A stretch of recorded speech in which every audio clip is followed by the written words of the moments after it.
Bonjour à tous. Aujourd'hui, je voulais juste vous montrer un petit design que j'ai fait au niveau d'un jeu de société que j'affectionne particulièrement, qui est Jaipur. Un excellent jeu, mais dont je ne m'attarderai pas nécessairement sur les règles.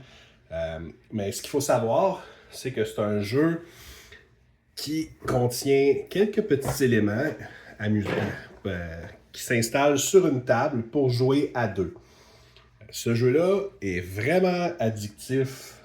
C'est un jeu d'échange de pièces de marché et on achète, on vend et on échange. J'essaierai de ne pas aller trop dans les détails du jeu pour garder la vidéo assez courte. La seule chose qu'il y a avec ce jeu-là que j'apprécie pas, c'est qu'il n'y a pas de plateau de jeu. C'est pas nécessaire non plus et c'est vrai que ça réduit le coût. Néanmoins, c'est quelque chose que j'aurais apprécié. Ayant des connaissances en modélisation 3D et en impression 3D, j'ai décidé de fabriquer mon propre kit de rangement qui est aussi à la fois un plateau de jeu. Donc, sans plus tarder, je vais vous présenter la boîte en question et comment ranger le jeu dans la boîte. Donc, il y a plusieurs pièces à ce jeu-là. De mémoire, il y en a 6, on va voir ça.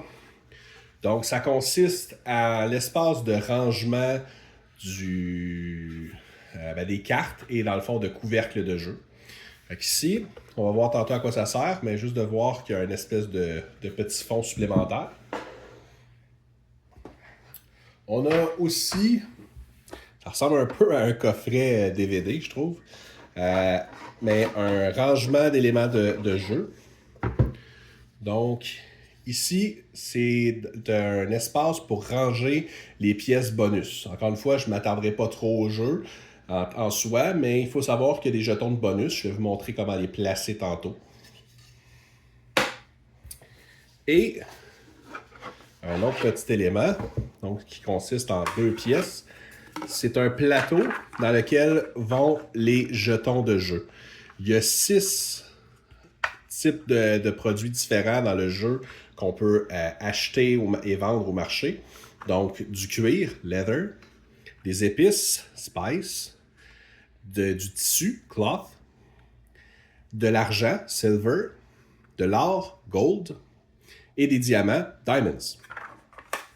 Donc, quand on joue, on installe ça directement sur la table. Bon, là, c'est noir sur fond noir. J'espère que ça va bien sortir. Et il y a comme la boîte de rangement en soi. Donc, ça fait un total de 1 pièce, 2 pièces, 3 pièces, 4 pièces, 5 pièces. 1, 2, 3, 4, 5. Ah! J'oubliais la 6e. La plus importante, c'est le plateau de jeu, finalement. Donc, vous allez voir que chaque chose a sa raison d'être sur ce que j'ai, sur ma création. Et il y a un espace de rangement ici, vous allez voir un peu plus tard. Donc, j'ai vraiment tout tourne autour de ça. J'avais déjà une version préliminaire que j'avais faite qui est quasi identique à celle-là, ici. Qui est, comme je dis, il n'y a pas de grande différence au niveau de l'esthétique. Donc, je vais vous montrer comment le plateau est fonctionnel. Ensuite, je vais vous montrer comment on peut se débarrasser de la boîte originale pour simplement utiliser le plateau de jeu en impression 3D. Je vais essayer de ne pas aller trop en détail dans comment on joue. Je vais juste vous... Parce que si vous regardez cette vidéo-là, c'est probablement plus que vous voulez savoir comment ça fonctionne que comment jouer au jeu. Parce que le but, c'est pas d'apprendre à jouer. Seule chose qu'il faut savoir au niveau pratique, c'est qu'on a des cartes qui viennent avec, qui servent ici à distribuer aux joueurs.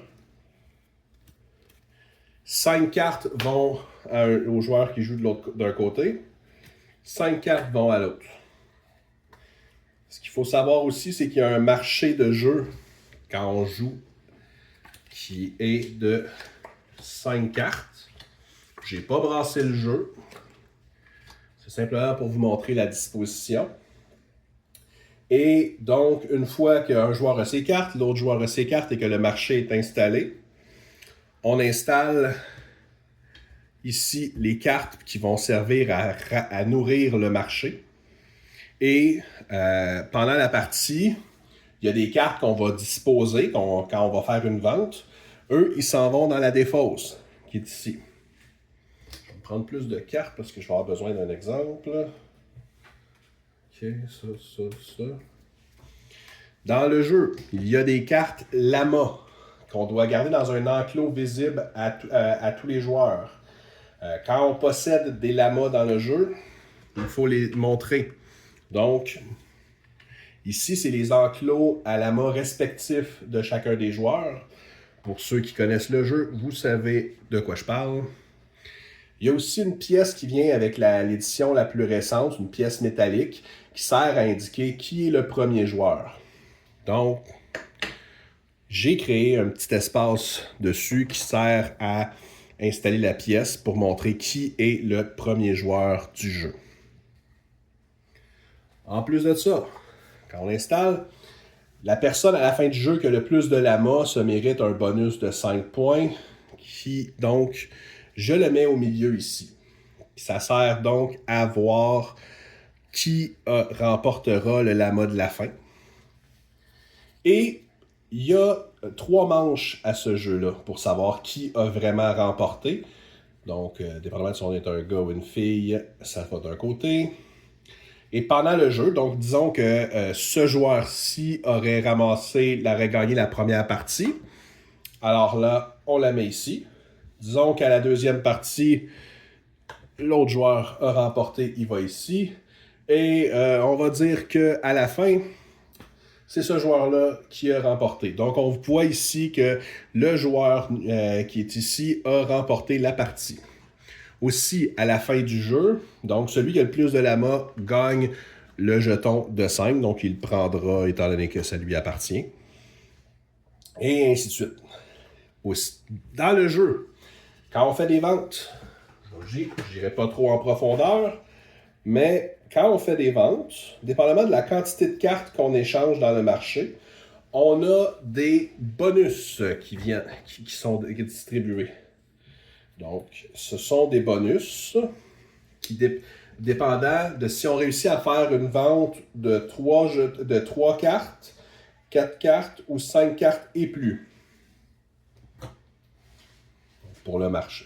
Donc, pour les ventes, ici, je mets à la disposition des joueurs le bonus de 3, parce que c'est une bonne vente, le bonus de 4 ou de 5. Maintenant, je vais vous présenter le marché. Encore une fois, ce n'est pas un mode d'emploi sur comment jouer. Je vous montre simplement les différentes pièces et comment elles sont utilisées. Donc, il y a un ordre qui est voulu, qui est des éléments du marché qui valent le moins cher jusqu'au plus cher, donc du cuir au diamant. Vous allez voir que j'ai fait les espaces pour que les jetons s'exposent bien. Normalement, quand on joue à ce jeu-là, c'est les pièces qui ont la plus haute valeur en premier vers ceux qui ont le moins de valeur en dernier. Parce que comme ça, ça fait en sorte que les premiers acheteurs sont favorisés. Et quand on achète vers la fin, on est défavorisé. Aussi, il faut savoir que cette portion-là des éléments du jeu, on peut les vendre à coût de 1 unité. Et ceux qui sont dans le plateau de droite que je suis en train d'installer, faut avoir minimum 2 cartes à vendre pour pouvoir les obtenir. Donc, c'est le fun parce qu'en même temps, le plateau permet cette séparation logique-là de se dire, ici, je peux échanger à coût de 1 carte. Ici, je peux échanger à coût de 2 cartes et plus. Donc, ça, c'est le marché. Ça, ici, attendez une seconde, c'est sûr que pour une caméra, c'est pas aussi évident. Donc, on a le plateau de marché.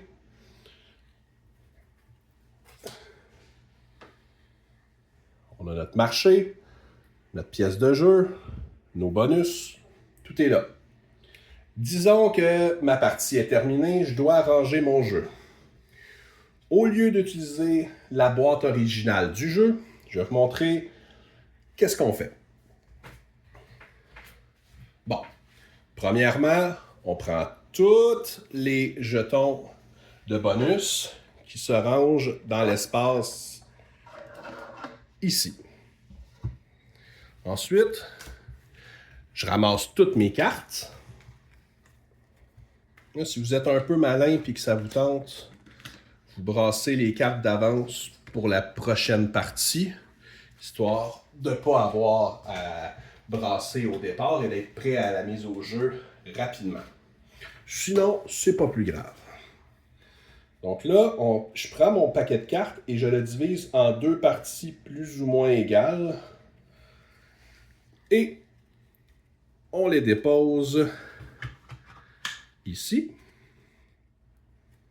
et ici. Si vous avez brassé le jeu avant, je vous recommande de les mettre avec la partie des cartes révélées comme ça. Vous allez comprendre pourquoi quand je vais recommencer. Je vais sortir le jeu. On a nos cartes rangées. Maintenant ici, je prends mon lama, les jetons de victoire, et je les rentre ici.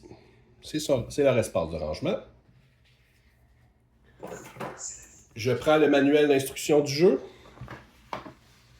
Je le dépose ici. Je prends le jeu, je le mets à l'envers. Je le rentre comme ça. Et pour cet espace-là, c'est fait pour se superposer sans problème.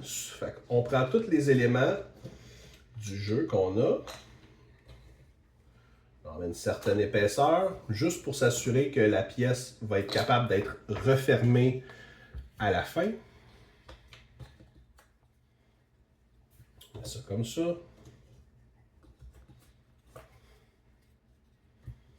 Et voilà. Et voilà. On peut prendre la petite pièce métallique, l'insérer ici, ça n'a pas d'importance. Ça pourrait être aussi dans la pièce à bonus. Il n'y a pas de problème avec ça. Il y a assez d'espace pour le faire. Donc là, on prend mon petit tiroir. Et donc, on le garde empilé un par-dessus l'autre. Puis on laisse, bravo à moi, l'espace pour ici et ici. Donc, parfait. Comme ça. Et là, je rentre ça du côté, la partie ouverte dans le plateau, de sorte que quand on joue, je veux dire, quand on serre le jeu, il est bien rangé, comme ça. Voilà. Et ça, je vais le prendre et je vais le déposer à l'envers, dans la boîte. Voilà. Donc, à quoi ça ressemble quand on veut commencer à jouer? Vous allez voir ça. On prend le jeu, on prend la boîte, on la met comme ça. Et regardez bien. Voilà. Les cartes sont déjà à l'envers, le jeu est coupé. On installe le plateau, on dispose nos cartes, on sort nos choses et on est prêt à commencer une partie très rapidement. Parce que, disons que je sors mes bonus déjà sortis, je ne sortirai pas pour l'instant, mais on sortirait le plateau avec les autres jetons, on les place dans la bonne séquence et c'est fait. Et en plus, on a le manuel déjà prêt. Resserré, on redivise le paquet en deux. Côté révélé vers le haut. Comme ça. Parfait. On remet le manuel face vers le bas. On remet ça ici. on range nos pièces, on met ça à l'envers, pour que ça devienne à l'endroit. Et voilà, vous avez l'espace de rangement complet pour le jeu de Jeppour, facile à ranger, facile à sortir et qui inclut un plateau de jeu. Le fichier de 3D, je le mets à la disposition gratuitement. Donc, simplement suivre des liens que je vais afficher en bas de ces vidéos-là et vous pourrez télécharger les fichiers. Si vous aimez ce que j'ai fait, juste me donner un petit like, comme on dit, et de ne pas hésiter à voter sur le site où sont les pièces afin de me faire monter dans les positionnements pour que d'autres personnes puissent avoir la chance de découvrir ceci. Fait que c'était ma petite création pour le jeu Jeppour, un jeu de Sébastien Pochon. Je voudrais bien lui faire une publicité parce que je le remercie énormément. C'est un jeu que j'affectionne. Merci, au revoir.